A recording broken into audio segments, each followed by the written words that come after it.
2021년 11월 25일 오늘의 말씀 시작하겠습니다.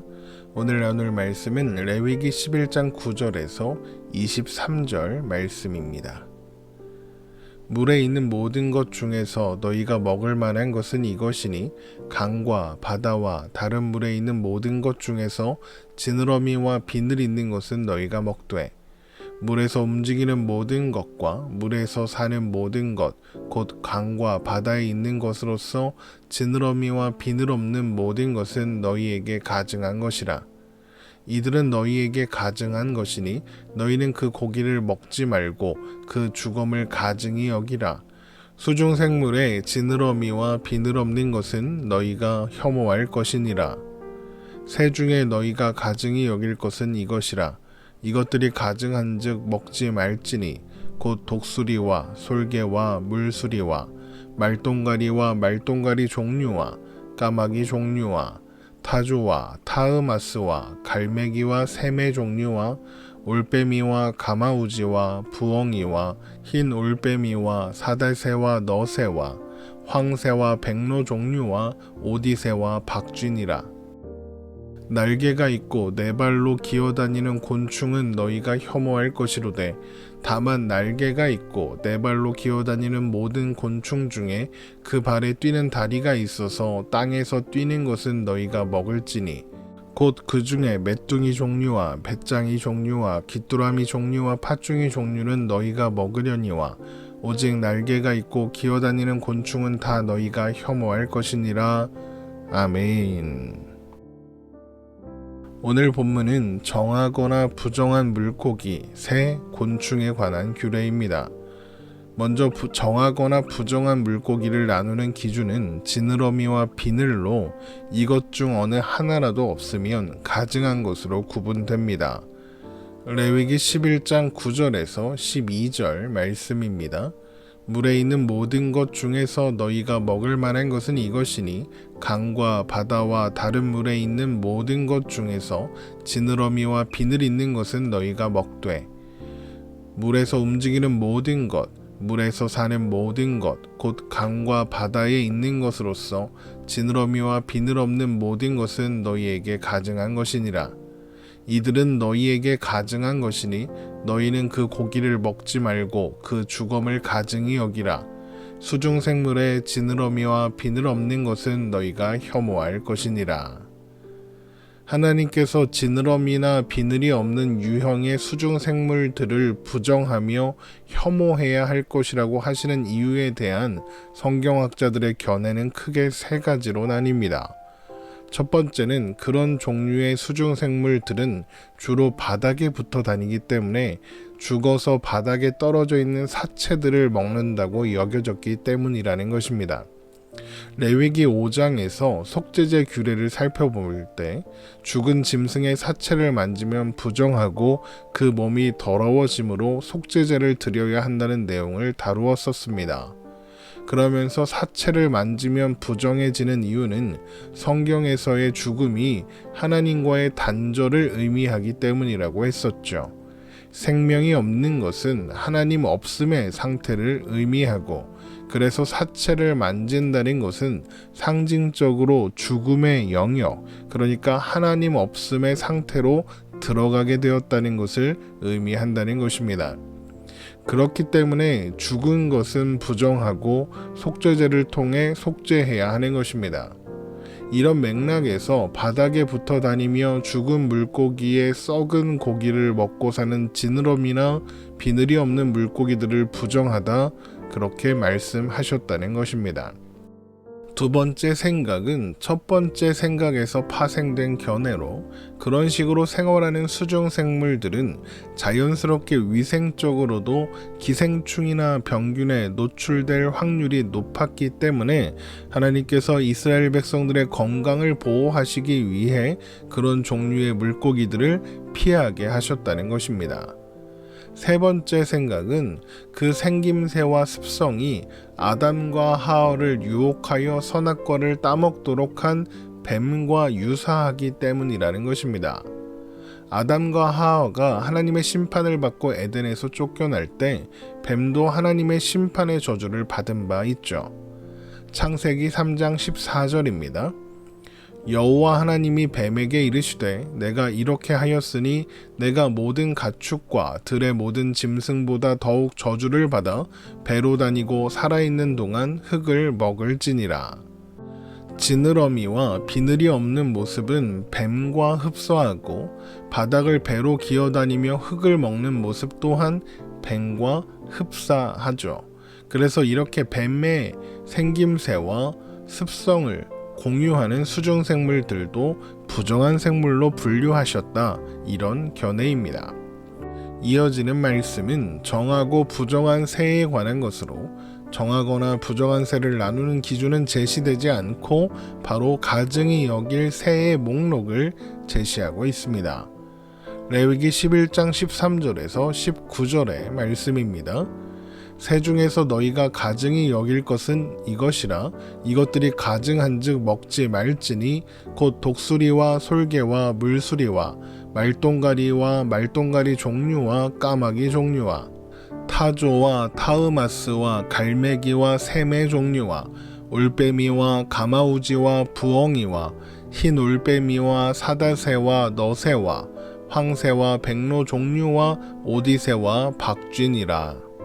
이런 목록에서 처음 들어보셨을 만한 것은 타으마스와 사다새, 너새, 오디새 정도일 것 같습니다. 타으마스는 올빼미나 부엉이와 비슷한 종류의 맹금류이고, 사다새는 펠리컨 종류, 너새는 독수리과의 맹금류, 오디새는 후투티라는 새로 머리에 긴 관 같은 깃털이 달려있는 그런 새입니다. 여기에 나열되고 있는 새들의 공통점은 육식을 한다는 겁니다. 육식을 하는 새들을 가증한 것으로 여기는 이유는 먹이의 피를 먹게 되기 때문입니다. 이미 여러 번 확인했었던 것처럼 생명이 피에 있고 모든 생명의 주인은 하나님이시므로 피 또한 하나님의 것이다 라고 했습니다. 그래서 하나님은 이스라엘 백성들에게 피를 먹지 말라고 누누이 말씀해 오셨죠. 그러므로 육식을 하느냐 하지 않느냐가 정하고 부정한 새를 나누는 기준이 된 것입니다. 육지를 다니는 짐승 중에서 육식하는 짐승들이 모두 제외되었던 것도 마찬가지 이유입니다. 다음으로 제시되는 규례는 정하고 부정한 곤충에 대한 것인데, 날개가 있고 기어다니는 곤충은 모두 다 부정합니다. 거의 모든 종류의 곤충이 여기에 해당하겠죠. 하지만 날개가 있고 기어다니지만 뛰는 다리가 있어서 땅에서 뛰는 메뚜기, 배짱이, 귀뚜라미, 팥중이 같은 종류의 곤충들은 정결함으로 먹을 수 있습니다. 레위기 11장 20절에서 23절 말씀입니다. 날개가 있고 네 발로 기어다니는 곤충은 너희가 혐오할 것이로되, 다만 날개가 있고 네 발로 기어다니는 모든 곤충 중에 그 발에 뛰는 다리가 있어서 땅에서 뛰는 것은 너희가 먹을지니, 곧 그 중에 메뚜기 종류와 배짱이 종류와 귀뚜라미 종류와 팥중이 종류는 너희가 먹으려니와 오직 날개가 있고 기어다니는 곤충은 다 너희가 혐오할 것이니라. 정하고 부정한 곤충을 나누는 기준은 결국 기어다니냐 아니냐입니다. 영원히 날 수 있는 곤충은 없으니까요. 그러므로 날개가 없어도 땅에 기어다니는 모든 곤충은 부정합니다. 기어다니는 곤충을 부정하다 하시는 것은 땅과 관계가 있어 보입니다. 땅은 아담의 범죄의 결과로 아담과 함께 저주를 받은 바 있기 때문입니다. 창세기 3장 17절에서 19절 말씀입니다. 아담에게 이르시되 내가 내 아내의 말을 듣고 내가 내게 먹지 말라 한 나무의 열매를 먹었은즉 땅은 너로 말미암아 저주를 받고 너는 내 평생에 수고하여야 그 소산을 먹으리라. 땅이 내게 가시덤불과 엉겅퀴를 낼 것이라. 내가 먹을 것은 밭의 채소인즉 내가 흙으로 돌아갈 때까지 얼굴에 땀을 흘려야 먹을 것을 먹으리니 내가 그것에서 취함을 입었음이라. 너는 흙이니 흙으로 돌아갈 것이니라 하시니라. 땅은 이렇게 저주를 받았고 아담은 죽어서 땅으로 돌아가야 합니다. 그래서 땅에는 죽음의 저주가 임해 있는 것입니다. 그렇게 저주받은 땅을 기어다니는 모든 곤충은 땅에 속한 존재, 그러니까 죽음에 속한 존재로 간주가 되고 그래서 부정하다 하신다는 것이죠. 그러면 뛰어오르는 다리를 가진 곤충도 똑같이 땅을 기어다니는데 왜 정하다고 하시는 걸까요? 땅에서 끊임없이 뛰어오르는 그 모습이 마치 땅을 싫어해서 그러는 것처럼 보이기 때문이 아닐까 이렇게 생각됩니다. 그러면 날개가 있어서 날아다니는 곤충들도 끊임없이 날아오르고 있지 않냐? 그 곤충들도 땅을 싫어하는 거 아니냐? 이렇게 반문하실 수도 있습니다. 그런데 반대로 생각해보면 날개가 있어서 나는 곤충들은 언제나 그리고 끊임없이 땅으로 돌아옵니다. 모기나 파리 같은 걸 한번 생각해 보시면 될 것 같습니다. 휘휘 쫓으면 잠깐 날아오르기는 하지만 금세 다시 내려앉죠. 그런 모습은 땅을 사랑하고 땅에 속한 존재로 보이게 했던 것입니다. 하지만 뛰어오르는 곤충들은 끊임없이 땅에서 뛰어오르는 것처럼 보이죠. 물론 뛰어오르는 곤충들이 쉬지 않고 뛰기만 하는 것은 아니지만 사람들이 보기에 그렇게 보일 수 있다는 겁니다. 그런 모습은 마치 저주받은 땅을 싫어하고 미워해서, 그러니까 땅에 속하기 싫어서 땅의 가치를 거부하고 싶어서 계속 땅을 밀어내는 모습으로 본 것이 아닐까 이렇게 생각됩니다. 그런데 계속해서 아마도 이런 이유로 하나님께서 정하고 부정한 짐승을 나누셨을 것이다 라는 추측을 말씀드리고 있는데 사실 그 추측이 옳은지는 잘 알 수 없습니다. 왜냐하면 하나님께서 하나님의 주권적 선택으로 하신 구분이니까요. 성경이 말해주지 않는 하나님의 생각과 마음을 우리가 어떻게 다 헤아릴 수 있겠습니까? 성경의 여러 가지 다른 말씀들을 근거로 해서 하나님의 뜻이 이런 것이 아닐까 이렇게 추론해 보는 것일 뿐이죠. 하지만 분명해 보이는 것도 있습니다. 바로 하나님께서 부정하다고 구분하시는 것들이 모두 어떤 방식으로든 죽음과 관계가 있다는 것입니다. 앞에서 잠깐 말씀드렸던 것처럼 죽음은 하나님과의 단절된 상태, 하나님 없음의 상태를 상징합니다. 그러니까 하나님은 하나님의 백성들이 하나님 없음의 상태를 멀리하고 하나님 있음의 상태, 그러니까 하나님의 임재 안에 하나님의 통치 안에 머물러 있어야 한다는 것을 정하고 부정한 짐승의 구분을 통해서 말씀해 주시는 것입니다. 또한 그래서 이런 구분은 이제 더 이상 우리에게 유효하지 않은 것입니다.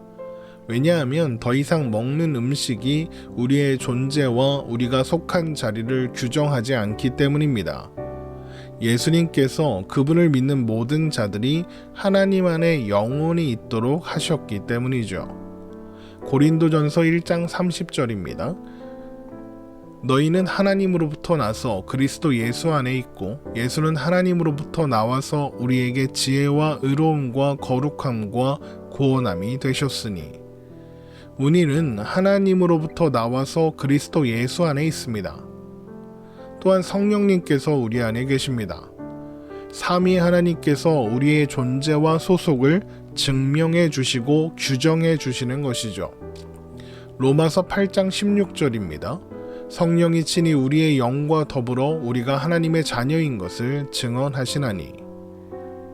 이렇게 우리는 정하고 부정한 짐승의 구분을 통해서 하나님은 하나님의 백성이 하나님의 임재에서 하나님의 통치에서 멀어지는 것을 원하지 않으셨다는 것과 하나님께서 우리를 하나님의 임재와 통치 안에 영원히 머물 수 있도록 지키시고 인도하시기 위해서 예수님을 이 땅에 보내셨고 모든 구원의 사역을 이루셨으며 이제 오늘 우리가 살아가는 모든 시간들 가운데 그 안에 하나님의 임재와 통치 안에 머물도록 인도하시고 보호하신다는 사실을 확인하게 되는 것입니다.